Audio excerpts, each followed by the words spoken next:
একদিন কিন্তু ঘরে বাজারঘাট সেরকম কিছুই থাকে না, আর বাজার করারও সময় থাকে না সেরকমই। আজকের দিন কিন্তু সকালবেলা আমি আর তোমাদের দাদাভাই চলে গেছিলাম গঙ্গায় জল আনতে। তো সেই কারণে তোমাদের দাদাভাই বাজার করতে পারেনি, তারপরেই এসে চলে গেছিলো দোকানে। সে যাই হোক, আমার ঠাকুমা বলতো যে তুমি কেমন বউ হলে যে একদিন তুমি সংসারই ঠিক করে চালাতে পারলে না, বুদ্ধি দিয়ে তোমাকে কিন্তু চালাতে হবে, আর সংসারে সব কিছু কিন্তু একেবারে চেঁচেপুচে খবরদার খাবে না।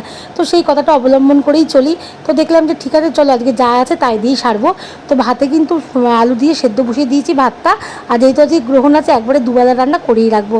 আর তারপরে কেটে নিয়েছিলাম হচ্ছে পেঁয়াজ আর হচ্ছে বরবটি, আলু বরবটি ভাজা।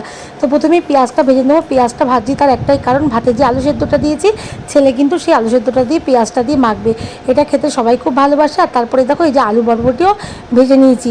আর কিন্তু রান্না করা ছিল হচ্ছে পুঁই শাক, ব্যাস আর কি লাগে দুপুরবেলার খাওয়া, এটাই যেন অমৃতর মতো লাগে। আর এই গরম গরম ভাত দিয়ে, আর এই যে ছেলে কিন্তু আলু সেদ্ধটা খুব সুন্দর করে মাখছে, ও এই কাজটা খুব ভালো করে করতে পারে, মানে ওকে ছোটো থেকেই শিখিয়েছি এগুলো করতে। তো যাই হোক, দেখো এদিকে আমার গাছটা তোমাদেরকে দেখাই, গাছেও কিন্তু খুব সুন্দর ফুল ফুটে গেছে। আর আমরা সবাই স্নান টান করে একদম রেডি হয়ে গেছি, এবার কিন্তু আমরা খাবো। আর এই দুপুরবেলা গরম গরম ভাত দিয়ে তার সাথে আলু সেদ্ধ মাখা, পুঁই শাক আর হচ্ছে বরবটি ভাজা, ওহ কি ভালো খেলাম, সবাই মিলে এত সুন্দর খেলাম, খুব ভালো লাগলো, মনটা পুরো ভরে গেল। তোমাদের কেমন লাগলো অবশ্যই বলো।